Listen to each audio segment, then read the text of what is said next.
Muchísimas gracias a todos.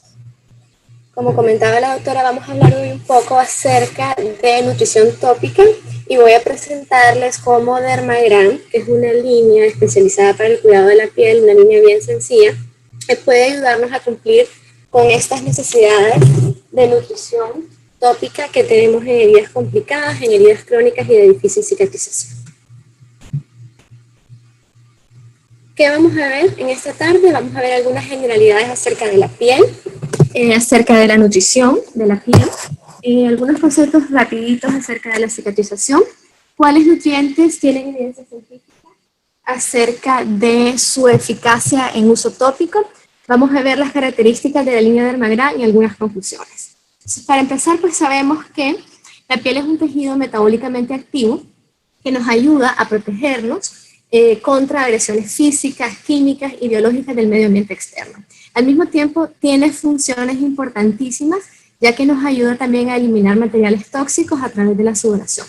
A diferencia de otros tejidos, la piel existe permanentemente en un estado de equilibrio dinámico con el entorno circundante, ya que es realmente nuestro órgano que está directamente relacionado con el ambiente externo en cada momento. Existen sistemas de reparación en las diferentes regiones dérmicas que nos ayudan a rectificar el daño causado por pequeños golpes, por hematomas, incluso por la exposición a la radiación ultravioleta. De hecho, se sabe que en la membrana basal del epidermis es donde se encuentran estas células madres que pueden proliferar y crecer para crear más que todo regeneración y no cicatrización. Pero sabemos que esto va cambiando a medida que envejecemos y en los niños se da mucho más fácil la regeneración que la formación de cicatrices. Un sistema tegumentario intacto y óptimo nos ayuda y nos protege frente a patógenos, a irritantes, a la pérdida de líquidos. Nos ayuda, por ejemplo, a regular la temperatura en climas fríos a través de la vasoconstricción y los temblores. Y en el caso de clima caliente, nos ayuda con la vasodilatación y la sudoración. También es un importante órgano de percepción sensorial. También nos ayuda a sintetizar vitamina D, entonces vemos que es un órgano bastante activo y que no solamente nos brinda protección. En su estado óptimo, sabemos que la piel debe ser suave, flexible, intacta, tiene que tener un balance adecuado entre hidratación, humectación.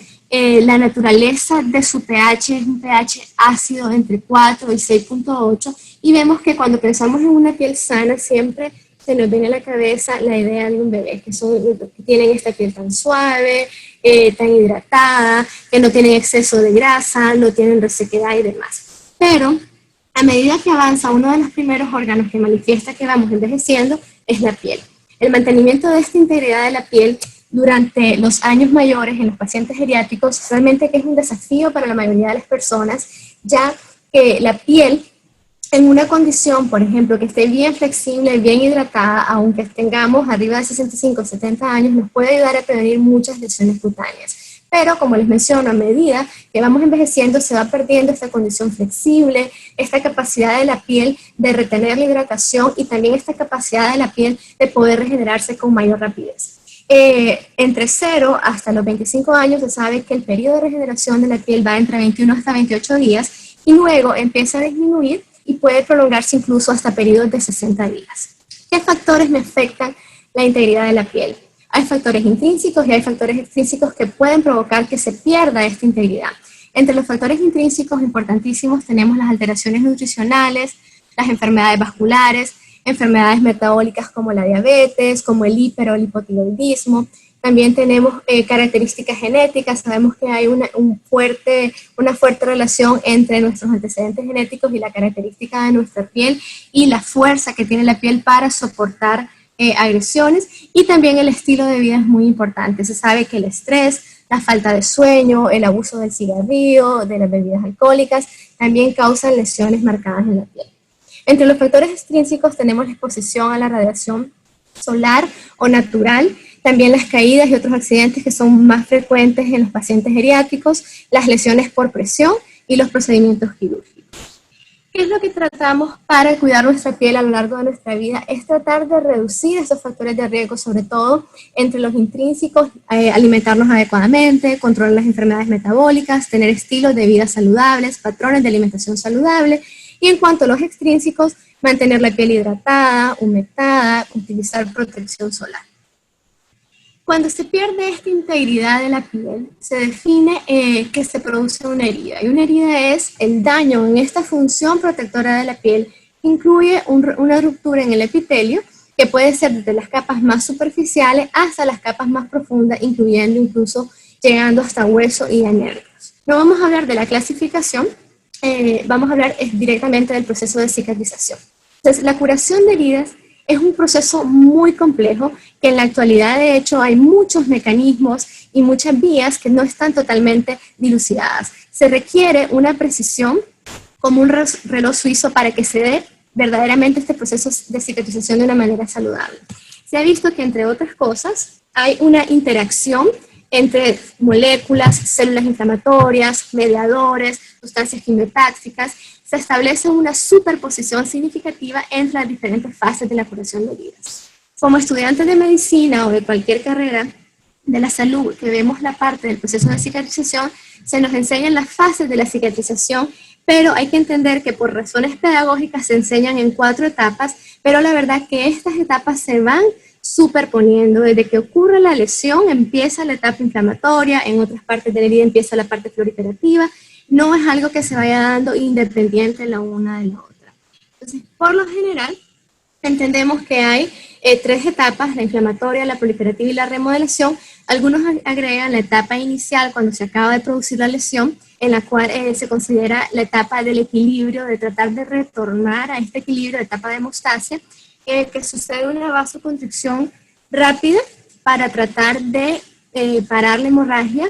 También hay una gran cantidad de mediadores, tanto químicos como neurotransmisores, para que se pueda llegar a este sitio todas estas sustancias que nos van a ayudar a generar este coágulo de fibrina para detener la pérdida de sangre. ¿Qué es la curación de heridas? ¿Cuándo puedo considerar yo que una herida está completamente curada?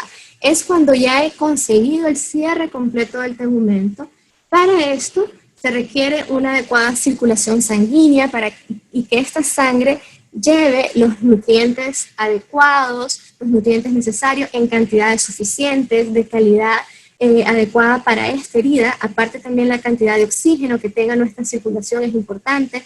También la respuesta inmunológica, el estado inmunitario del paciente es fundamental para que una herida cicatrice de manera normal y sea una herida aguda, o que ciertas etapas de la cicatrización se puedan prolongar y puedan caer en una herida crónica. Entonces, el estado inmunológico es muy importante. Se sabe que en heridas normales, un proceso de cicatrización normal, incluso en heridas grandes, se espera que sea de 3 a 14 días. Obviamente, quemaduras extensas y de tercer grado van a tardar más, pero en general las heridas deben de cicatrizar en este tiempo. ¿Cuándo decimos que una herida se convierte en una herida crónica? Cuando este proceso de cicatrización o curación de heridas está determinado definitivamente porque se dé la continuidad de cada una de estas fases. Cuando se presenta algún tipo de alteración, algo que impide, que corte, que entorpezca el desarrollo de esta progresión de las fases en el tiempo que se ha preestablecido como normal, entonces se genera una lesión crónica, la cual presenta un detenimiento o retraso. Se ha visto que sobre todo cuando las heridas se convierten en crónicas, la fase que se ve afectada y en la fase que se encuentran estancadas es en la fase inflamatoria y con mucho menor frecuencia la fase proliferativa. Entonces, las heridas crónicas se definen como heridas que no siguen el proceso fisiológico de curación. Anteriormente se decía que una herida crónica era cuando aquella herida no cicatrizaba por más de 4 semanas. En la actualidad sabemos que el concepto de herida crónica no solamente tiene que ver con el tiempo, sino también con el comportamiento de esta herida. Yo puedo tener una herida en un paciente que tenga 2 semanas, pero si tiene un incremento de la respuesta inflamatoria, una producción de exudado abundante, tiene edema perilesional, tiene pérdida tiene tejido desvitalizado, ya con 14 días yo puedo saber que esta herida se está comportando como una herida crónica y ya la puedo diagnosticar como una herida crónica, aunque no hayan pasado 4 semanas para decir que esta herida es crónica por el tiempo. Todos conocemos cuáles son los obstáculos en la cicatrización. Los que hemos trabajado con heridas, sabemos que el primero al que le tenemos miedo y en el que todos pensamos y que nuestros primeros esfuerzos están dirigidos a eliminar este obstáculo es la persistencia de la infección. Sabemos que en presencia de colonización bacteriana importante, con bacterias que realmente se repliquen y que puedan causar una infección, hay muchos factores dentro de la infección que intervienen en que no se genere la cicatrización. Uno de ellos, por mencionar alguno, es la alteración de la función de los fibroblastos que no siguen cicatrizando esta matriz extracelular, que es este tejido tan importante que le va a dar sostén a las células nuevas que se estén generando. Otros obstáculos importantes son la hipoxia y los cambios en el pH, aunque se sabe que en etapas iniciales, a los 7, 8 días de la herida, un pH realmente ácido que se promueve gracias a la hipoxia es necesario. Si esto persiste, si la hipoxia persiste, esto va a generar que no se cicatrice adecuadamente la herida. También hay otros factores en los que no podemos tener influencia, como la edad avanzada, ¿verdad? Pero hay factores y enfermedades que sí podemos controlar, como las enfermedades metabólicas como la diabetes. Un paciente diabético mal controlado, hiperglicémico, con hipertrigliceridemia, con obesidad, va a ser mucho más difícil que cicatrice. El paciente con hipertensión arterial, por ejemplo. También algunos medicamentos que bloquean la proliferación celular, por ejemplo el metotrexate, esta droga que se usa tanto para cáncer como para artritis, también algunos como la ciclosporina que se usa para evitar el rechazo de órganos, también corticosteroides. Los pacientes con EPOC son pacientes de alto riesgo para que sus heridas se conviertan en heridas crónicas, ya que toman de manera constante y frecuente y en altas dosis prednisona, que se sabe que está involucrada en retrasar la cicatrización. Otro obstáculo que se puede presentar muy frecuente en nuestros países es la falta de material de curación avanzado, porque sabemos que no todas las heridas funcionan y cubren igual con determinado material de curación, sino que cada herida tenemos que analizarla y pensar cuál es el apósito, cuál es el ungüento, cuál es la gel o cuál es el tratamiento adecuado para mi herida. Muchas veces en nuestros hospitales públicos, del Ministerio de Salud, de la Secretaría de Salud, lo único que tenemos es una gasa con salino, clorhexidina, agua oxigenada, peróxido de hidrógeno, alcohol. Muchas veces eso es lo único con lo que contamos para curar. Entonces muchas heridas obviamente no van a mejorar si no tenemos este material. Pero un factor que se olvida con muchísima frecuencia, que es realmente un obstáculo importantísimo en la cicatrización de heridas, es el estado nutricional del paciente. Y tanto el estado nutricional actual como la ingesta de nutrientes que el paciente puede presentar durante una hospitalización. En presencia de una herida, sabemos que se requiere un adecuado flujo sanguíneo, es indispensable para que se dé la cicatrización, pero que este flujo sanguíneo llegue a la herida con un aporte adecuado de los nutrientes necesarios para cicatrizar. El organismo va a reconocer siempre el proceso de reparación como una prioridad y va a tratar de movilizar todos los sustratos que él tenga para generar este nuevo tejido, ya que una herida le representa a él una exposición directa con el medio externo y por lo tanto pone en peligro su vida. Este sistema de reparación y cicatrización va a representar siempre a un paciente joven, un atleta de alto rendimiento, con un excelente estado nutricional, con buena masa muscular. Si presenta un accidente y tenemos que someterlo a una cirugía, por ejemplo un trauma abdominal, aún estos pacientes van a necesitar una extra ayuda con su suplementación nutricional, porque todas las heridas y reparar y cicatrizar me va a representar un consumo energético adicional que me incrementa mis requerimientos en macronutrientes y en micronutrientes. Entonces, ¿qué podemos definir que es la nutrición en un sentido muy amplio? Es la provisión de todos estos materiales orgánicos o inorgánicos que son necesarios para el crecimiento normal de los sistemas del cuerpo, para mantener el equilibrio, esta homeostasis de la cual dependemos, de los tejidos en respuesta a los procesos normales de desgaste y a la reparación de tejidos después de una lesión. Entonces, los requisitos, obviamente la nutrición no es una ciencia exacta, porque los requisitos para diferentes macronutrientes y micronutrientes van a diferir mucho de un tejido a otro, según la edad, según el sexo, la raza, la ubicación geográfica, el estado actual de salud, los antecedentes genéticos del individuo. Ahora con estas nuevas ciencias ómicas, la nutrigenómica, la epigenética, se ha visto que no es igual el requerimiento que tiene un asiático al que tiene un latino, al que tiene una persona nórdica. Entonces, igual en las heridas podemos tener una persona de la misma edad, con la misma herida, con la misma enfermedad, que tenga un requerimiento nutricional distinto. Entonces, es importante individualizar a nuestros pacientes. Entonces, hasta este momento, ¿qué podemos decir? Sabemos que el proceso de cicatrización es algo muy complejo que interviene una gran cantidad de sustancias, que hay una relación, una interrelación entre sustancias, células, moléculas y demás, requiere energía, proteína y otros, y que el organismo lo va a reconocer como una condición prioritaria de desgaste y por lo tanto va a mover todos sus sustratos para tratar de reparar.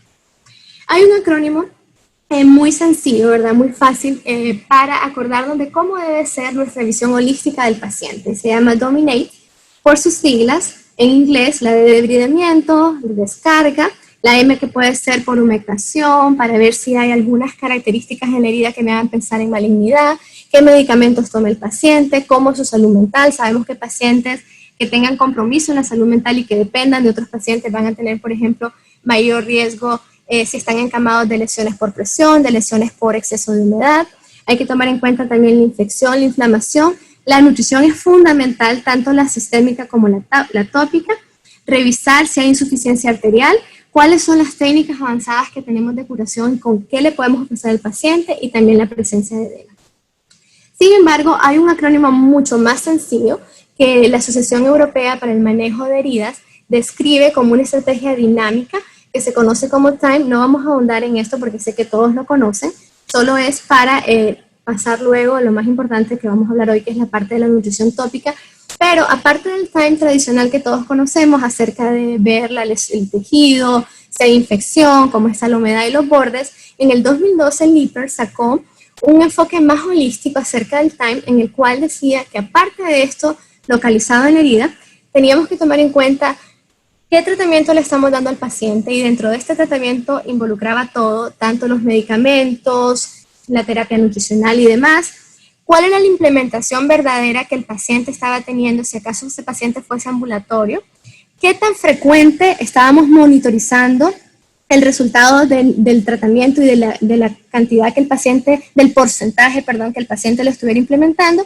Y luego la evaluación para decidir si continuábamos por la vía o si cambiábamos por una vía distinta.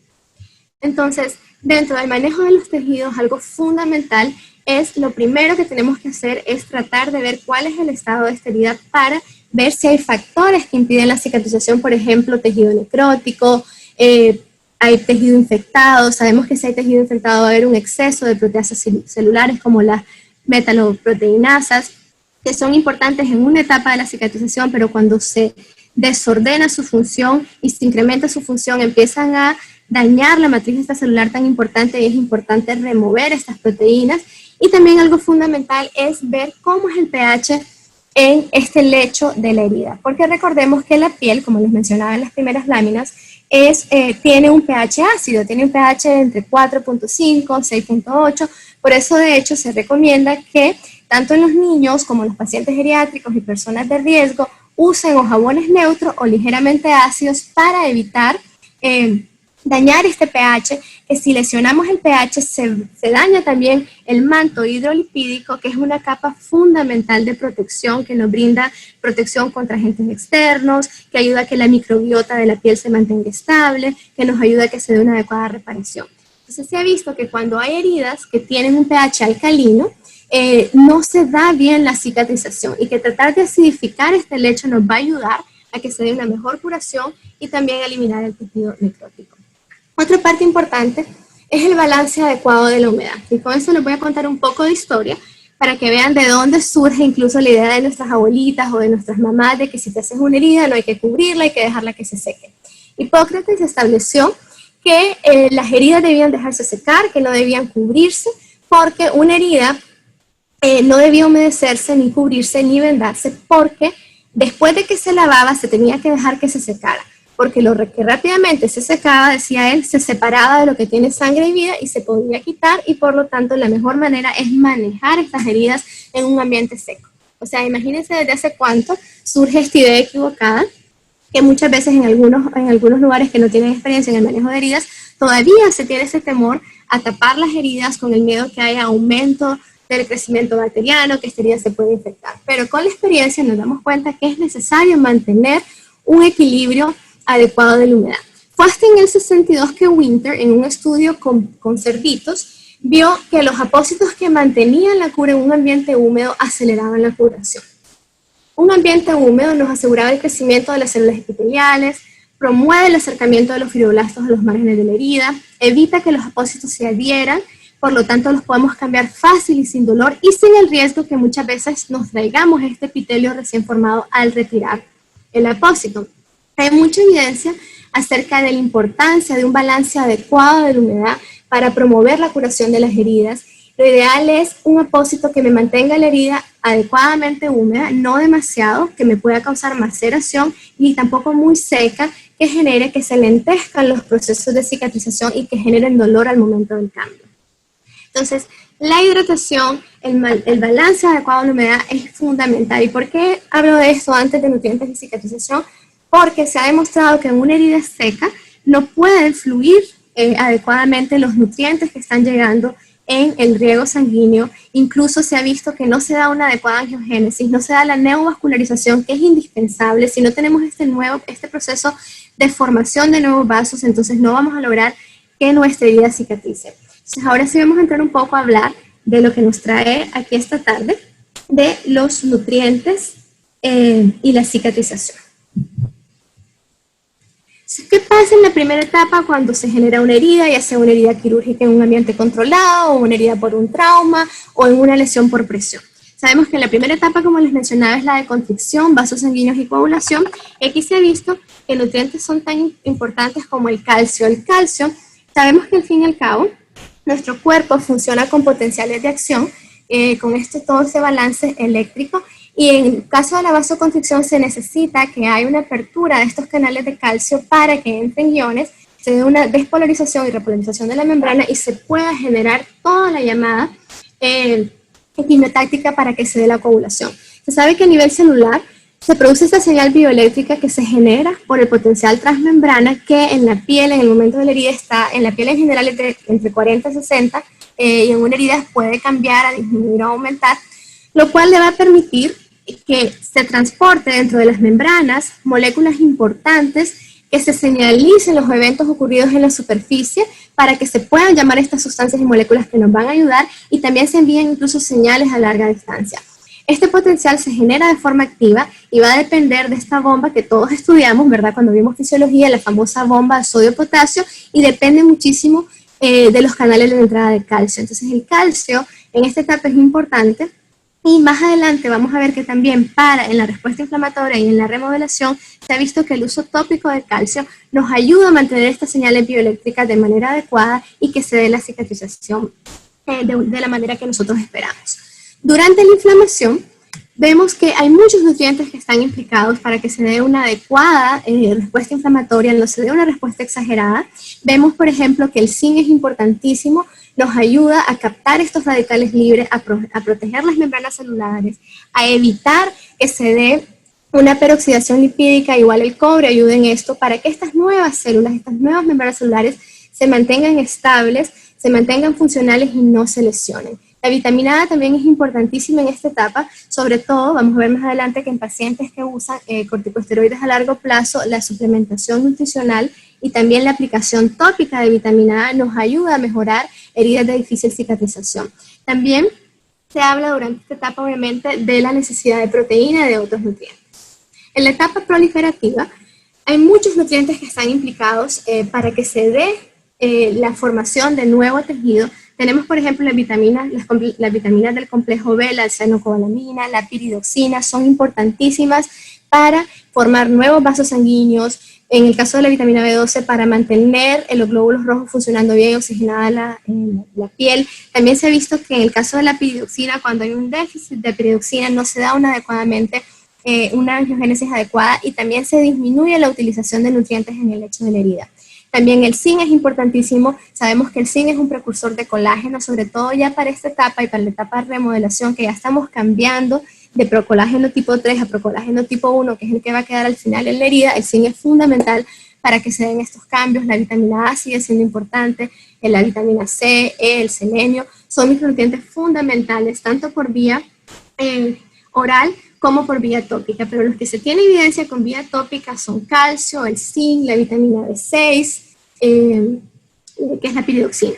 En la etapa ya de maduración, los nutrientes nos van a ayudar, sobre todo los micronutrientes, nos ayudan a disminuir el estrés oxidativo en el lecho de la herida, captan radicales libres, captan todas estas especies reactivas de oxígeno, como les mencionaba, para mantener estas células nuevas, para mantener los tejidos saludables y para disminuir también la respuesta inflamatoria para que podamos entrar verdaderamente en la etapa de maduración. Entonces, en esta etapa, vean, sigue siendo importante el zinc, es fundamental, la vitamina A, el selenio es importantísimo. También se sabe que en esta etapa la vitamina B6 y la piroxina juegan un papel importante, la oxigenación es fundamental en las etapas de la cicatrización. Entonces, podemos observar que realmente la nutrición, tanto tópica y sobre todo la sistémica, ¿verdad?, que obviamente tiene un impacto mucho más grande, es fundamental en todas las etapas de la cicatrización. Entonces, vamos a ir viendo poco a poco algunos nutrientes tópicos que sí tienen evidencia científica en su uso en heridas.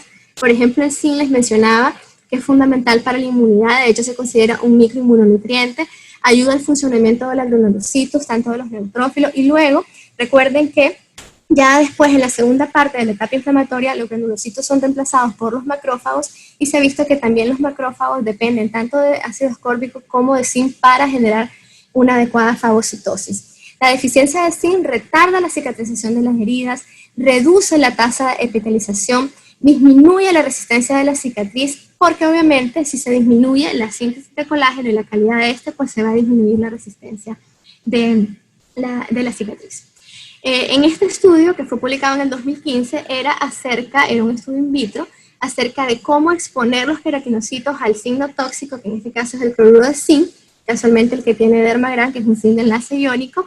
No solamente tenía efectos en favorecer la cicatrización, sino que incluso tenía efectos epigenéticos, ya que afectaban la expresión, la proliferación celular y la respuesta al estrés ambiental en la piel. Entonces se veía que en aquellos queratinocitos que tenían déficit de zinc y que luego se exponían a estas dosis de zinc de enlace iónico, mejoraban muchísimo el funcionamiento, como les menciono, la expresión génica, la proliferación y demás, para favorecer la cicatrización. Luego este estudio un poco más nuevo, que fue publicado el año pasado, ¿verdad? Es un estudio largo, muy interesante, realmente es una revisión que vale la pena. Si queremos saber algo del zinc en la piel, creo que este es el paper con el cual podemos empezar. Nos explica muy bien todas las funciones del zinc. Aquí les puse resumido cuáles son las enfermedades que más están relacionadas con el zinc. Se ha visto, por ejemplo, la dermatitis atópica, alteraciones en la cicatrización en pacientes geriátricos o pacientes pediátricos desnutridos. Se ha visto que en pacientes, por ejemplo, con parálisis cerebral infantil, que suelen ser pacientes con alteraciones en su estado nutricional, una deficiencia en el zinc retrasa tanto la cicatrización como también que aumente el riesgo de neumonías en estos pacientes. Entonces, aquí ellos mencionaban como en pacientes que nosotros empíricamente sospechemos de una deficiencia de zinc, hay que suplementarla sin necesidad de medirlo, porque una deficiencia nos va a dar desórdenes en la piel y cuando ya hay una manifestación cutánea es porque ya la deficiencia es realmente marcada, porque acordémonos que en la piel es el tercer órgano que más tiene zinc en nuestro cuerpo, de hecho contiene el 5% de todo el zinc. En cuanto a la vitamina A, se ha visto que estimula también el aumento del número de macrófagos durante la herida en la etapa inflamatoria, nos mejora la cicatrización ya que estimula la epitelización, también ayuda a que los fibroblastos funcionen adecuadamente y que puedan depositar colágeno. Se ha visto, como les mencionaba, que en estos pacientes que tienen un tratamiento a largo plazo con corticosteroides, como les menciono, los pacientes con trasplante, los pacientes con asma, el EPOC, se ha visto que si administramos de manera tópica y sistémica, la vitamina A puede ayudarnos a corregir la cicatrización retardada. También se usa, con mucha seguridad, se ha usado incluso en neonatos prematuros que tienen que estar en una posición por mucho tiempo debido a la ventilación mecánica. La vitamina A es una vitamina liposoluble que es muy fácil colocarla en ungüentos y se ha visto que la aplicación de eso nos puede ayudar tanto a pacientes geriátricos como a pacientes tan delicados como los neonatos. Aspen hizo esta publicación en el 2019 acerca de la vitamina A y la cicatrización, aunque la mayoría de la revisión habla de la vitamina A sistémica, habla también de la aplicación tópica y de todos los efectos benéficos que se ven en la piel con la suplementación tanto tópica como sistémica de vitamina A.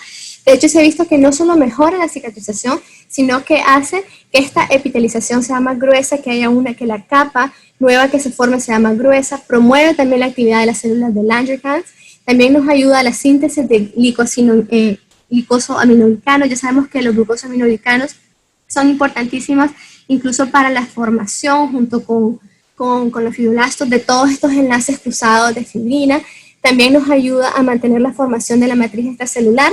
Y algo importante que ellos mencionan es que también puede tener de alguna manera efectos epigenéticos, ya que nos ayuda a aumentar los receptores del factor de crecimiento epidérmico. Es nutrición tópica porque incluye algunos de los micronutrientes que les mencioné que son fundamentales para la cicatrización, entre ellos el zinc del enlace iónico.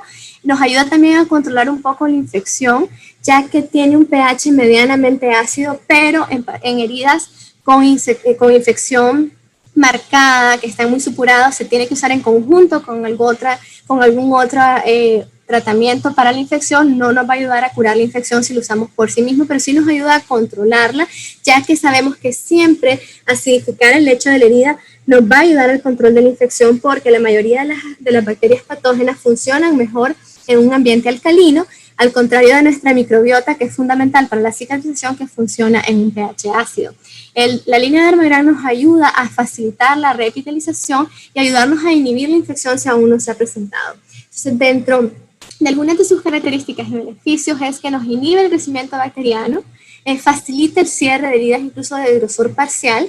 Se ha visto que está asociado a restaurar los tejidos con las úlceras de presión y también con las lesiones de origen circulatorio e incluso con las lesiones de pie diabético.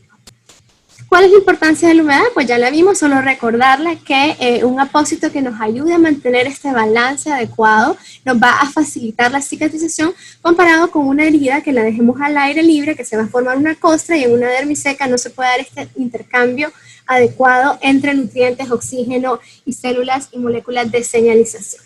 ¿Cuál es la importancia del tipo de zinc que tiene Dermagram a diferencia con otros zinc, como el óxido de zinc, por ejemplo, que se usa de protección solar o que se usa para la dermatitis del pañal y demás?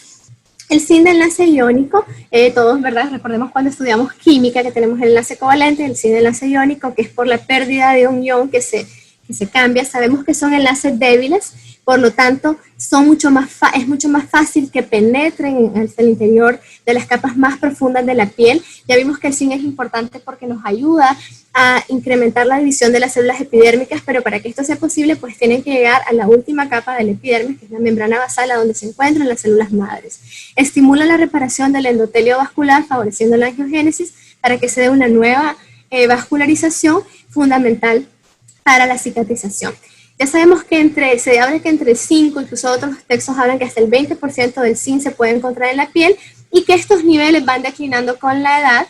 Por eso vemos que hay adelgazamiento de la piel, entre otros factores, ¿verdad? No solamente es por el zinc, adelgazamiento de la piel, el cabello se vuelve quebradizo, igual que las uñas. Entonces es fundamental para la salud de la piel. Nos favorece la síntesis de colágeno.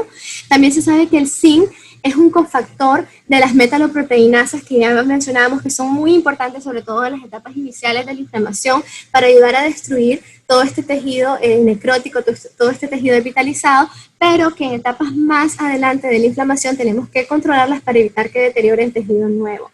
Promueve la degradación autolítica, ya que, como les menciono, estabiliza estas metaloproteinasas, mejora el crecimiento epitelial y la cicatrización de las heridas, y aparte acordémonos que tiene una función antioxidante fundamental y también es un microinmunonutriente que nos favorece una respuesta adecuadamente modulada tanto en el lecho de la herida como a nivel sistémico. Entonces, ¿por qué el zinc de enlace iónico es mejor definitivamente que el de enlace covalente? Porque, como les mencioné, el de enlace covalente son enlaces fuertes que se quedan sobre todo en la superficie de la piel. Por ejemplo, en la UCI, cuando usábamos este zinc de enlace covalente, que sabemos que hay muchos en el mercado, como les menciono, se usan para la dermatitis del pañal, pasa que luego, cuando uno quiere retirar la capa para limpiar al paciente, muchas veces lesiona más al paciente porque generan una costra. En cambio, las sales de zinc de enlace iónico tienen mayor biodisponibilidad, se quitan, se retiran con mayor facilidad y por lo tanto tienen una función biológica mucho más marcada.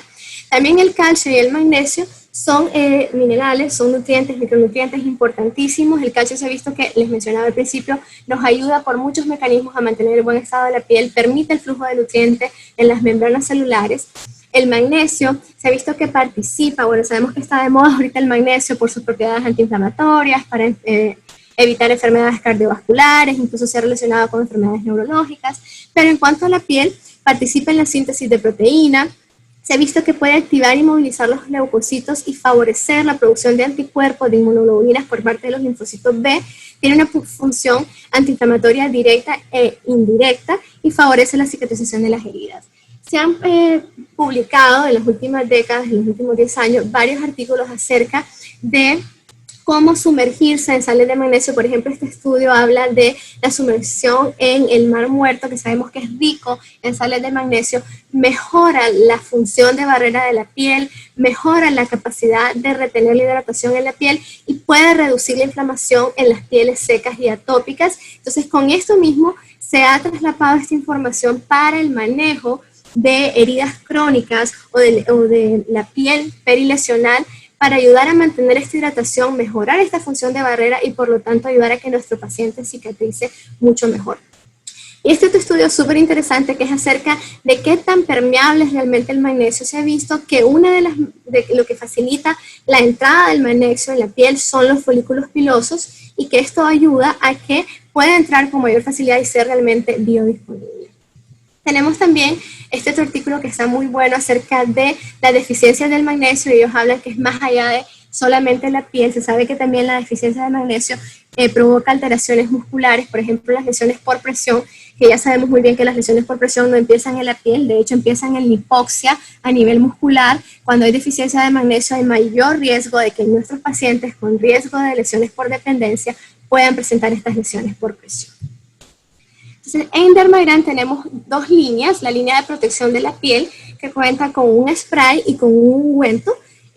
Funciona como protectores de la piel con este pH balanceado. También incluye zinc, enlace iónico, tenemos la vitamina A, tenemos calcio, magnesio. Nos ayuda a acondicionar la piel antes de cualquier apósito, independientemente si es un apósito biológico, incluso de nanotecnología, o si vamos a poner células troncales. Nos facilita, podemos combinarlo perfectamente, o si vamos a utilizar algún alginato, también podemos poner el spray o el ungüento antes. Nos da un ambiente húmedo, ligeramente ácido, para ayudarnos a restaurar este manto ácido de la piel que les mencionaba, que es fundamental para restaurar el manto hidrolipídico, que también es fundamental para que la piel se encuentre saludable y la piel que está lesionada pueda cicatrizar adecuadamente. Lo podemos utilizar individualmente, el spray primero y luego el ungüento, o lo podemos utilizar de manera separada. El spray yo lo uso muchísimo con mis pacientes diabéticos, que uno siempre tiene que revisar las extremidades. Y acordémonos que el primer signo de pie diabético es la anhidrosis, que estos pacientes presentan de la rodilla hacia abajo. Entonces, luego del baño, que se sequen suavemente con la toalla, se ponen el spray a lo largo del día, debido a que no es oleoso, no es pesado. Incluso en climas como Managua, donde vivo, que estamos a 35 grados ahorita, se puede usar y no causa malestar. Proporciona hidratación, se pueden usar como protectores, como humectantes, como restauradores de la piel, y sobre todo es importante restablecer este pH, que muchos pacientes con enfermedades crónicas, como los pacientes diabéticos, por ejemplo, pierden este pH y tienen mayor riesgo de presentar infecciones oportunistas e incluso hongos. ¿En qué está indicado? Para abrasiones leves, resequedad de irritaciones, lesiones por presión en etapa 1, para pie diabético, en las irritaciones por incontinencia, quemaduras del sol, quemaduras por radioterapia. Definitivamente que debe ser parte fundamental de nuestro carrito de curación, igual que de nuestro botiquín en la casa para los niños chiquitos. Es fenomenal cómo funciona, incluso se puede usar en la cara. Yo tuve una experiencia con una paciente quemada por escaldadura, que lo usamos en cara y lo toleraba muy bien. Otra cosa importante en la cual he aplicado, esto es un poco de contarles mi experiencia en la que uso la línea de prevención en las lesiones en la piel asociadas a humedad. Ya sabemos que estas lesiones empiezan con cambios inflamatorios de eritema, sensibilidad, hasta que si la exposición a esta humedad es muy prolongada, se puede haber pérdida de la piel. Hay muy frecuentemente disbiosis en estas lesiones asociadas a la humedad. Ya sabemos que la disbiosis es la pérdida de la microbiota saludable, ¿verdad? En este caso, disbiosis cutánea, hasta el punto que si hay una disbiosis muy marcada, podemos desarrollar una erupción fúngica subyacente que es sumamente difícil, muchas veces hasta de diagnosticar y de tratar. Son infecciones muy resistentes. Entonces, ¿cuáles son estas lesiones asociadas por humedad? Pues las lesiones por incontinencia, La humedad perilesional cuando no usamos adecuadamente los apósitos o cuando ponemos exceso del ungüento alrededor de los bordes. También las lesiones periestomales, la dermatitis intertriginosa, por ejemplo, acá en los climas calientes, el sudor que genera estas lesiones en los pliegues, también ayuda muchísimo a estabilizar el pH y a mejorar las lesiones. También ahora con lo del COVID, muchos trabajadores de la salud tienen marcas, lesiones, heridas en la nariz, en la frente, en la cara, por usar el equipo de protección personal, que sabemos que es incomodísimo, los que hemos trabajado en UCI, eso que no teníamos que usar tanto como ahora, sabemos de incómodo que estar haciendo un procedimiento con una mascarilla, con lentes, con bata, muchas veces en climas calientes. Esto ha funcionado muy bien, utilizar tanto el spray como la crema para proteger, para lubricar, para humectar, para mantener el pH, que es fundamental porque en el calor y con el uso de todos estos equipos, la sudoración y lo demás altera también el pH. Acuérdense que también la respiración, hay muchos médicos que pueden pasar hasta 12 horas, igual que las enfermeras con la mascarilla, hay aumento, incluso se han visto cambios neurológicos leves por la misma contaminación de dióxido de carbono que ellos están respirando. Entonces, esta también ha sido una buena experiencia el uso de Dermagram con el contexto actual.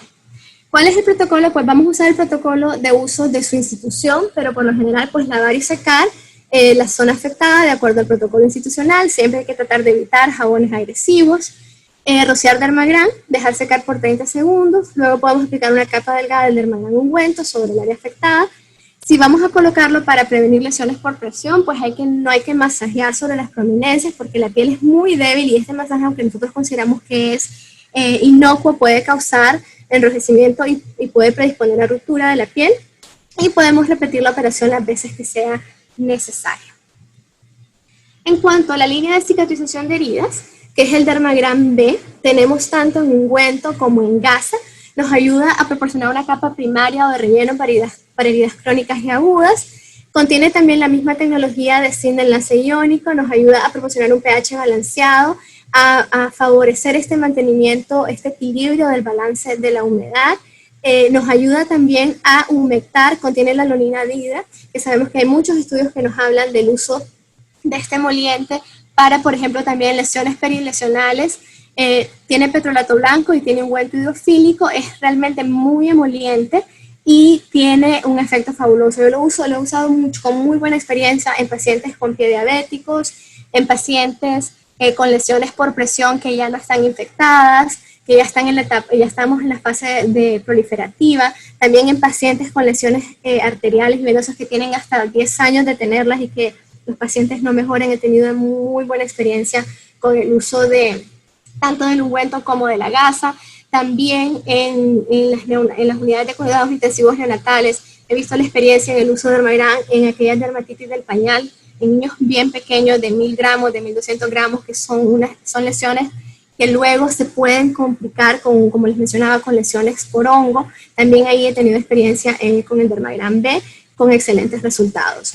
Pues en general, ¿qué nos hace Dermagram B? Promueve la debridación autolítica, que ya vimos que es la primera etapa del TIME. Participa en la síntesis de colágeno, nos ayuda a mejorar el crecimiento epitelial, promueve la angiogénesis por los componentes que tiene calcio, magnesio, tiene vitamina A, tiene vitamina B6, piridoxina, tiene zinc de enlace iónico. ¿Para qué está indicado? Pues heridas de espesor parcial, heridas en la fase de cicatrización por segunda intención, úlceras de pie diabético, quemaduras, lesiones por presión, lesiones venosas, hasta heridas de espesor total. Otra experiencia que he tenido también es el uso de Dermagram ante la terapia antineoplásica. Como mencionaba la doctora, yo soy nutrióloga clínica y gran parte de mis pacientes son pacientes oncológicos que están recibiendo quimio, radioterapia, y hay muchos factores que me aumentan el riesgo de cicatrización tardía en heridas por cáncer, y no solamente me refiero a heridas quirúrgicas. Sabemos que el paciente presenta inmunodepresión, hay cambios en la piel, la quimio, la radioterapia afecta, muchos pacientes son diabéticos, el uso de corticosteroides, la neuropatía periférica que generan algunas drogas, por ejemplo el metotrexate, la obesidad, muchos pacientes tienen movilidad reducida, que lleva a que hay un suministro de sangre deficiente en el área, que pueda presentar lesiones por presión, la nutrición deficiente, tanto por la misma enfermedad que causa anorexia como por los tratamientos que también la generan, el estrés y El consumo de alcohol también puede generar, pacientes con cáncer que consuman alcohol o que fumen, se retarda la cicatrización. Entonces la quimioterapia provoca diferentes efectos que afectan la piel y su capacidad de cicatrización, puede irritar y sensibilizar la piel, puede causar úlceras y daños en el tejido alrededor del lugar en el que estamos colocando la quimioterapia endovenosa, puede haber disminución en el flujo de sangre en el lugar de la herida, ya sea quirúrgica o una herida causada por una lesión por quimioterapia, una quemadura por quimioterapia.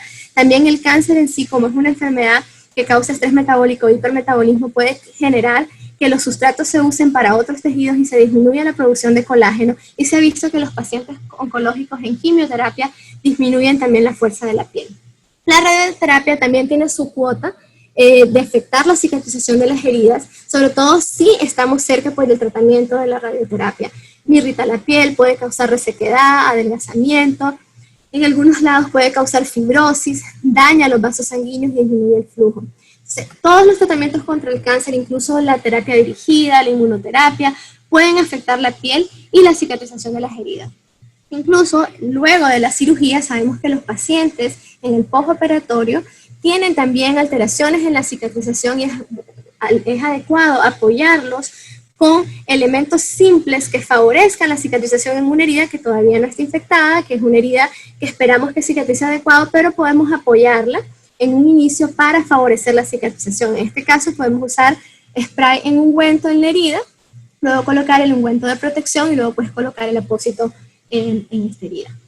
El protocolo con el Dermagram B es igual, se lava la herida de acuerdo al protocolo que usted utilice. Podemos utilizarlo con o sin el Dermagram en spray. Luego aplicamos el Dermagram ya sea en gasa o lo podemos aplicar en ungüento y cubrir con un apósito secundario. Dependiendo de cómo usted vea la herida, si está muy exudativa, entonces puedo cambiarlo cada 24 horas. Y si ya veo que va mejorando el exudado, pues lo puedo cambiar hasta cada 3 días. Lo ideal, en el caso que sea un paciente nuevo y que yo todavía no conozca cómo es el comportamiento de su herida, prefiero cambiarlo cada 24 horas hasta ver cuál es la cantidad de exudado que el paciente tiene y luego ir espaciando los cambios con el Dermagram. Como les mencionaba, en heridas no infectadas, lo podemos usar también en heridas infectadas, pero no tenemos que confiar en que el Dermagram nos va a curar la infección. En este caso tenemos que utilizarlo como una terapia coayudante a todo lo demás que estemos utilizando para la infección. Y esa es la gran nobleza que tiene Dermagram, al tener ingredientes tan simples, pero tan necesarios para la cicatrización. Lo podemos combinar si estamos utilizando, por ejemplo, oxigenoterapia o si estamos utilizando células troncales o otros apósitos biológicos. Podemos usar Dermagram antes de colocar lo demás y no va a interferir con los demás apósitos. Entonces, ya para concluir, el objetivo general para preparar este lecho de la herida, que es por lo cual surge el famoso TIME, es eliminar todos estos factores que me pueden retrasar la cicatrización, que me pueden detener la curación, y lo que queremos como médicos o como enfermeras especialistas en el cuidado de herida es obtener nosotros el control del entorno de la herida para poner al paciente de nuevo en marcha hacia la curación.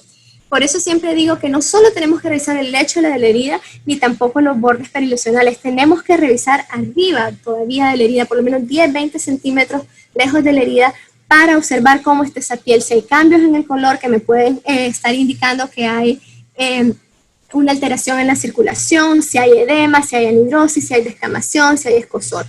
Mantener el entorno fisiológico de la herida es importante, debridar, limpiar en el tiempo correcto, tampoco hay que hacer limpiezas agresivas y muy frecuentes si no son necesarias, prevenir y manejar las infecciones adecuadamente, todo esto es esencial.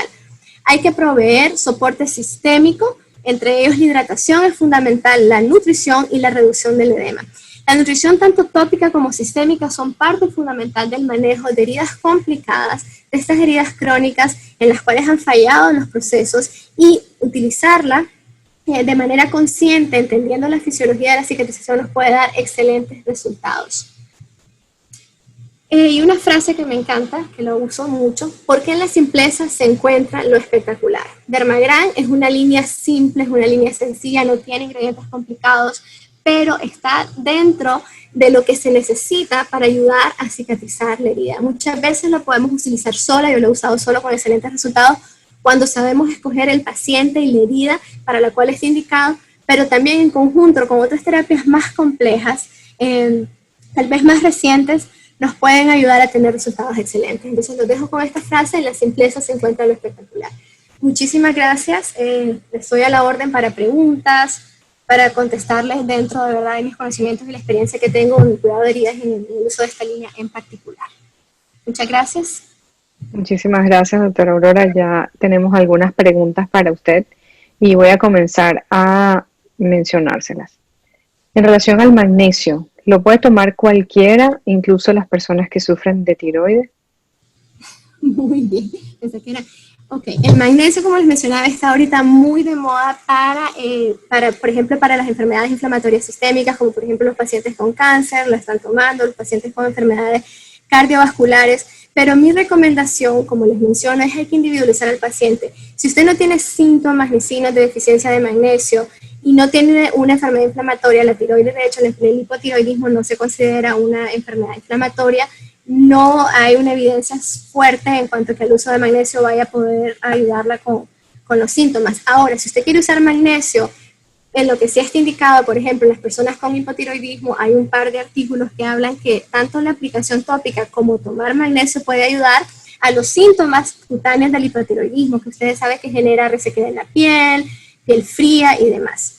Pero siempre la recomendación es que no tomemos, no nos automediquemos si no tenemos síntomas ni signos de deficiencia de magnesio. En las personas que se indica si hay esto, aunque no haya signos, es por ejemplo en pacientes diabéticos o personas con enfermedad cardiovascular, en donde hay evidencia que disminuye los eventos agudos como el infarto, los derrames y demás.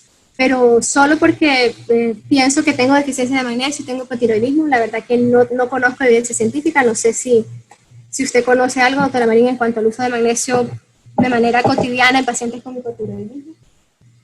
No, realmente no hay nada que justifique la suplementación rutinaria como tal, a menos que haya una deficiencia o clínica de la deficiencia. Y antes que suplementar el magnesio, obviamente hay que mantener el equilibrio de lo que sería la carga hormonal o en efecto pues regular la función hormonal para de verdad poder ver si los síntomas que se presentan disminuyen en su intensidad. Otra de las preguntas adicionales que tienen, ¿se puede usar Dermabrán en la dermatitis atópica o rosácea? Sí, perfectamente se puede usar Dermabrán. De hecho, les ponía un artículo de que uno de los ingredientes de Dermabrán, que es el magnesio, ha tenido muy buenos resultados en donde más se ha estudiado, es en la dermatitis. ¿Cuál es el problema cuál es el problema que podría haber? Dependiendo, casi siempre esta dermatitis se presenta en el cuello, en el rostro, en los pliegues, y muchas veces si el clima es muy caliente, lo que refieren los pacientes, como tienen lanolina, es un poco oleoso, puede causar disconfort si lo ponemos en la cara. Pero sí se puede usar, va a disminuir la inflamación, va a ayudar a hidratar. Igual pasa, por ejemplo, con las lesiones eczematosas, ¿verdad? Que ayuda muchísimo al eczema, sobre todo cuando es en los codos, en los nudillos, se puede usar perfectamente. ¿Puede usarse Dermabrán en los niños? Sí, definitivamente sí. Mi experiencia, como les menciono, lo he usado en neonatos de 800, 1000, 1200 gramos, que hacen lesiones de dermatitis por pañal. Lo he usado también en niños con quemaduras, como les mencionaba, quemaduras de primer grado, en el rostro inclusive, se puede usar sin ningún problema, porque los ingredientes que tiene Dermabrán son ingredientes inocuos, muy parecidos a los nutrientes que se requieren en la piel, entonces lo puede usar sin ningún problema. Sí voy a hacer la salvedad, el único riesgo es si el paciente tiene alergia conocida a la lanolina. Ese es el único ingrediente que podría causar alergia en Dermabrán. Si sos alérgico a la lanolina, pues no se podría usar, pero perfectamente se puede usar en niños. ¿Qué función tendría el Dermabrán en quemaduras por radioterapia? Muy bien, muy buena pregunta. Como les mencionaba, el Dermabrán, dentro de sus ingredientes, hablando sobre todo del Dermabrán B, tiene sustancias que ayudan a disminuir la respuesta inflamatoria, que nos ayudan a la proliferación y a la replicación celular, como el zinc, por ejemplo, que es importantísimo para la replicación y la proliferación celular. Y la quemadura, que también es una pérdida de la continuidad cutánea, necesita que todos estos procesos se pongan en camino para reparar. También las quemaduras por radiación, se ve que la piel alrededor de la lesión está seca, se suele encontrar enrojecida, inflamada, entonces el Dermabrán también nos va a ayudar a hidratar, a humedecer, a balancear el pH, que yo les decía que es fundamental. En un pH ácido tenemos una adecuada microbiota en nuestra piel que también es importante para la cicatrización, entonces nos ayuda en tres cosas en particular, nos ayuda a humectar e hidratar, ayudar a acidificar el pH para que cicatricemos adecuadamente y nos ayuda también a disminuir la inflamación y a generar proliferación para la cicatrización. ¿Puede usarse en el rostro también para evitar las arrugas? Muy buena pregunta. La verdad es que no, es una buena pregunta, creo que lo voy a considerar. La verdad es que para evitar las arrugas no tengo experiencia, sería mentirosa que les diga que tengo experiencia para evitar las arrugas. La verdad es que para evitar las arrugas lo que más se ha estudiado es la vitamina C y la vitamina D tópica. Dermaderan no contiene ni vitamina C ni vitamina D, lo que contiene que podría ayudar a las arrugas es la vitamina A, pero los micronutrientes que se han estudiado para evitar las arrugas y que se usan en la dermatología estética son la vitamina C, la vitamina E, así que no podría hacerle una recomendación porque no tengo ni evidencia científica ni tengo experiencia en el uso. ¿Se puede combinar Dermagran con tratamiento antibacteriano? Perfectamente, era lo que les mencionaba. Si ustedes tienen una herida que está visiblemente infectada, yo puedo utilizar mi tratamiento antibacteriano tópico en combinación con Dermagram. ¿Cuál sería el orden en el que se podría aplicar? Pues lavamos adecuadamente la herida, la lavamos adecuadamente, colocamos primero el antibiótico o lo que vayamos a usar para la infección y luego colocamos el Dermagram sin ningún problema. No va a intervenir, no va a disminuir la efectividad del antibiótico, no va a disminuir la absorción del antibiótico. Se puede utilizar en conjunto, lo he usado en muchas ocasiones de esa manera y se puede utilizar sin ningún problema en combinación con la terapia antimicrobiana. Esta no es una pregunta, este es un comentario, me parece muy interesante. Nos comenta Fernando Domínguez, debido a la larga estadía en terapia intensiva en pacientes positivos a COVID-19 en ventilación mecánica asistida, estos pacientes presentan úlceras por presión de segundo grado, afortunadamente sin datos de infección. Por tal motivo, hemos comenzado a usar esta semana Avintra como parte de su alimentación por sonda, así como el uso de Dermagran en spray. Esperamos pronto poder tener más datos para poder compartirlos de tal manera que podremos demostrar los beneficios en este tipo de pacientes. Por eso lo digo, me parece excelente la iniciativa y por supuesto estamos abiertos a esperar estos resultados y por el bien de estos pacientes esperemos que puedan ofrecer los resultados más positivos. Tengo otra pregunta. ¿Se puede utilizar en conjunto con alginatos? Con alginato de calcio, sí se puede usar en conjunto con alginato de calcio, pero acordémonos, siendo ética, acordémonos de la parte, como les menciono, de no sobretratar al paciente. Si estamos utilizando un alginato, acordémonos cuál es la función de los alginatos. Se usan sobre todo en heridas que están muy supuradas, con abundante exudado, que probablemente estén infectadas. Entonces podríamos usarlo, como lo uso yo en el caso que voy a usar también un alginato. Utilizo el Dermagram Spray, luego que limpio, coloco el Dermagram Spray para ya acidificar, porque también se ha visto que cuando acidificamos el lecho de la herida, preparamos los tejidos para que absorban adecuadamente lo que vamos a colocar después. Pero que, por ejemplo, yo voy a colocar una gasa con Dermagram y una gasa con alginato, luego no. Pero sí podríamos usar el spray de Dermagram y podríamos utilizar el Dermagram para cubrir los tejidos perilesionales para que no se maceren, ¿verdad? Lo podemos usar de esa manera, pero combinarlos los dos con la misma función creo que encarecería mucho el tratamiento del paciente y al fin y al cabo no tendría razón de ser, pero lo podemos usar de esta manera, como les digo, usar el spray primero, usarlo en el borde de la herida y luego colocar el alginato como un apósito primario, como el apósito de tratamiento. Pero si la pregunta es que si intervienen los ingredientes de Dermagram con el alginato, no. Definitivamente no intervienen, eso es más que todo para ser costo efectivo, que muchas veces no combinamos los dos. ¿En qué caso usar la presentación gasa? ¿En qué caso usar la presentación ungüento? Ok, la presentación gasa y la presentación ungüento tienen los mismos ingredientes, solo se hace por la comodidad. Por ejemplo, para una herida cavitada en la parte sacra, que tengo que enrollar la gasa y agregarla, es mucho más fácil utilizar la gasa que utilizar el ungüento. Pero si, por ejemplo, es una herida tunelizada, que de repente la tengo que usar un hisopo o un baja lengua para colocar el Dermagram, pues utilizo el ungüento. Es sobre todo por la localización y la comodidad, no es porque tengan ingredientes distintos. Podemos usarlos cualquiera de los dos, va a depender del tamaño de la herida, de la localización y de la comodidad, pero son exactamente lo mismo la gasa y el ungüento. En cuanto a la línea azul, ¿verdad? La línea verde es diferente, un poco diferente. ¿Puede utilizarse en la enfermedad de Kawasaki pensando en niños con COVID-19? La verdad que no tengo experiencia con la enfermedad de Kawasaki con niños con COVID-19, pero como les mencionaba, lo que tiene Dermagran, los ingredientes de Dermagran son tan nobles y son tan parecidos a lo que se necesita en la piel que lo podemos usar. Yo me atrevería a usarlo si tuviera el caso. Puede utilizarse en la cara lesionada por los lentes de protección. Como les mencionaba, les enseñé una lámina en la cual así lo han estado utilizando. También, por ejemplo, un grupo de médicos que lo usan mucho acá en Nicaragua son los cirujanos maxilofaciales o los periodoncistas, que a veces hacen cirugías prolongadas y que tienen que ponerse lentes porque están en contacto con saliva y sangre, y se puede usar perfectamente en la cara sin ningún problema y de hecho va a ayudar. En México creo que de Dulce había tenido experiencia con algunos médicos que les comentaban que lo estaban usando para evitar los roces, también para tratar ya cuando surjan las lesiones. Para personas con cáncer, ¿podemos hacer algo para prevenir el daño en la piel? Claro que sí, excelente pregunta, una excelente pregunta. De hecho, lo principal para prevenir las lesiones en la piel van a ser las terapias sistémicas, ¿verdad? Una adecuada hidratación y una adecuada nutrición. Pero en cuanto a la parte tópica, yo he tenido mucha experiencia usando la línea verde, la línea de protección de Dermagran. Le indico al paciente que se bañe con un jabón con un pH neutro o con un pH un poco ácido, que se seque sin frotar, sino con pequeñas presiones en la piel.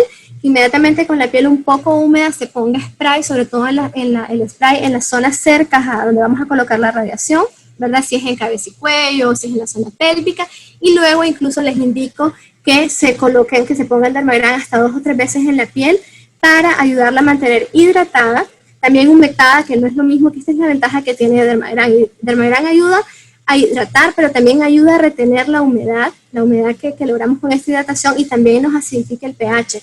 Entonces esto nos va a favorecer que el paciente tenga menos riesgo de que esta piel que está seca, que está adelgazada, se pueda romper. Entonces lo podemos utilizar perfectamente para prevenir. Es uno de los usos que más le doy yo al Dermagran, igual que como les mencionaba en el caso del paciente diabético.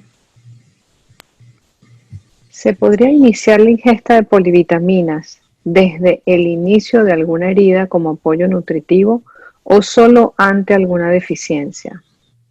Muy buena pregunta. Por lo general, si tenemos a un paciente joven con un adecuado estado nutricional, como les mencionaba, si es una herida pequeña, una apendicectomía por laparoscopía, probablemente no va a necesitar un apoyo extra de polivitaminas para cicatrizar. Pero si tenemos un paciente joven con buen estado nutricional ante una cirugía mayor, sí es necesario un aporte adicional de micronutrientes y de proteína para favorecer la cicatrización. Y si estamos hablando de un paciente geriátrico con factores de riesgo como enfermedades crónicas o que ya tenga un deterioro nutricional, efectivamente, antes de que se produzca la herida, es adecuado utilizar estos micronutrientes. De hecho, por eso existen protocolos en los cuales se dan estos nutrientes a los pacientes antes de que se enfrenten a una cirugía. Porque les mencionaba que la piel siempre va a representar una herida, la piel siempre va a representar un consumo extra de vitaminas, de algunos minerales, de macronutrientes. ¿Se pueden utilizar en epidermolisis bullosa? Sí, acuérdense que lo que pasa con Dermagran es que él actúa dentro de ciertas etapas de la cicatrización como la respuesta inflamatoria. Y sabemos que la dermatitis bullosa tiene una respuesta inflamatoria exagerada. Entonces, perfectamente lo podemos usar para ayudar a disminuir esta inflamación y para lo mismo, ¿verdad? Para evitar estas lesiones y para evitar sobre todo el ardor que causan estas lesiones. Nosotros lo hemos usado incluso, no sé si alguna vez han visto el bebé arlequín, que es una enfermedad congénita que los niños nacen con la piel sumamente roja, irritada. Lo hemos usado la parte preventiva, el Dermagran preventivo, con buenos resultados. ¿Diferencia entre la línea verde y la línea azul para qué tipo de casos específicamente? Como les mencionaba, la línea verde es una línea menos concentrada, con menos ingredientes activos, que se usa como protección de la piel para hidratar, para acidificar un poquito el lecho de la piel, para proteger, para hidratar. En cambio, la línea de Dermagran B ya es la línea de tratamiento, ya cuando hay una herida, ya cuando hay una lesión, ya cuando quiero mejorar la proliferación celular, cuando quiero mejorar la cicatrización, entonces en este caso la utilizo. Como les mencionaba, tanto el ungüento como la gasa son tratamientos. Dermagram gasa no es una gasa común, es una gasa dirigida específicamente para la cicatrización que viene impregnada del ungüento de Dermagram. Entonces no es una gasa como cualquier otra, es una gasa de tratamiento. En cambio, la línea verde, como les mencionaba, es para proteger, incluso podemos hablar para restablecer el equilibrio de una piel que todavía no está lesionada, o para lesiones muy menores como las quemaduras de primer grado, por ejemplo, por exposición al sol. En caso de requerir de Dermagram gasa y no tenerlo disponible, se tiene la crema. En ese instante, ¿podría impregnar una gasa estéril con Dermagram crema? Muy buena pregunta. De hecho, me robó lo que iba a comentar. En muchas ocasiones, si no tenemos la gasa, podemos utilizarla de esa manera. Podemos impregnar una gasa, sobre todo en heridas. Si es una herida poco profunda, pues no es necesario directamente colocamos el Dermagram. Siempre acuérdense que tenemos que agitarlo muy bien porque se separa. Acuérdense que tiene una capa hidrofílica, entonces se separa, hay que agitarlo muy bien para ponerlo. Pero si quiero usarla para una herida cavitada o tunelizada, puedo perfectamente impregnar la gasa con el Dermagram ungüento y colocarla.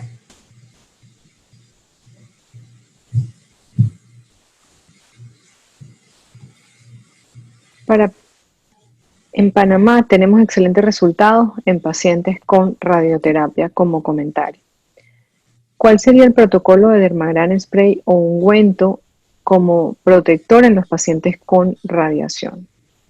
Muy bien, creo que lo habíamos mencionado hace un momento. Les mencionaba que lo adecuado es dentro de todo un protocolo de prevención, porque les decía que el paciente se baña, que utilice un jabón de pH neutro o ácido, que se seque con cuidado y con la piel todavía un poco húmeda se coloque Dermagram en spray en las partes que están cerca de donde se va a colocar la radiación, y luego puede incluso ponerse Dermagram en ungüento.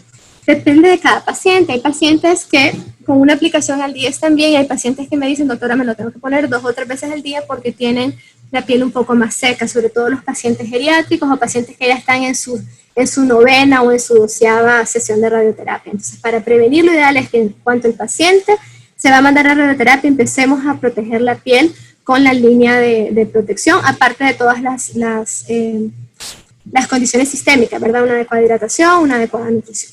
Pero ese sería el protocolo para evitar que se lesionen estas partes sometidas a radioterapia. ¿Se puede utilizar en placas psoriátricas? Sí, como les mencionaba, todas estas enfermedades, la psoriasis, la dermatitis bulosa, el eczema, la dermatitis interteginosa, tienen en común algo, que es un aumento de la respuesta inflamatoria, es una hiperreactividad de las células cutáneas, y Dermagram nos va a ayudar a disminuir esta respuesta inflamatoria, a restablecer el equilibrio tanto del pH, que sé que los tengo aburrido de tanto mencionarlos, pero es importante, y también a restablecer este manto hidrolipídico que es fundamental para que se disminuyan estas lesiones en estas enfermedades crónicas. Y como es un producto tan noble que no tiene sustancias agresivas, no nos va a hacer que los pacientes reaccionen, entonces perfectamente la podemos usar en placas psoriáticas. Yo tengo un paciente incluso que cuando le daba psoriasis en el pelo, un paciente de varón, se ponía Dermagram porque le causaba mucha descamación y mucha picazón. Y se ponía Dermagram y le funcionaba muy bien. En pacientes diabéticos con enfermedad arterial oclusiva, de manera preventiva sin úlcera, como hidratante, ¿cuál sería más indicado, tópico o spray? En ese caso, lo ideal sería la combinación de los dos. Como les mencionaba, el primer síntoma que presentan estos pacientes es una anidrosis. La piel ustedes la ven que cambia de coloración, puede tener como manchitas entre café y rojas, tiene descamación, no presentan prurito porque muchos ya tienen neuropatía, pero entonces en este caso, en este estado, lo ideal es utilizarlas ambas, utilizar el spray y también utilizar el ungüento. Pero ustedes saben, pues que siendo realista, el manejo de estos pacientes, ¿verdad?, incluye muchas más cosas. Esto nos va a ayudar a proteger la piel, pero tenemos que incluir también una terapia que vaya dirigida específicamente a la causa. Pero sí la podemos usar como prevención, y en ese caso yo prefiero utilizar los dos, porque el spray es líquido, es totalmente como si le estuvieras poniendo agua, entonces necesitas un poquito algo más consistente para cerrar. Acuérdense lo que les mencionaba de hidratación y humectación. La hidratación es aumentar los niveles de agua, por decir así, en la piel, y la humectación es lo que sella esto. Entonces colocamos el spray que me va a hidratar la piel, y luego colocamos el ungüento que me va a mantener esta hidratación en adecuados niveles. la línea verde para el manejo de la cirrosis por la enfermedad vascular periférica, ¿cuál sería la recomendación?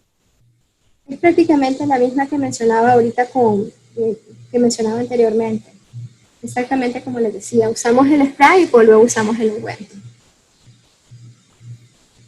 Y por último, como última pregunta tenemos, en pacientes con psoriasis, ¿cada cuánto lo deberían usar? Porque esta es una muy buena pregunta y va a depender mucho del paciente.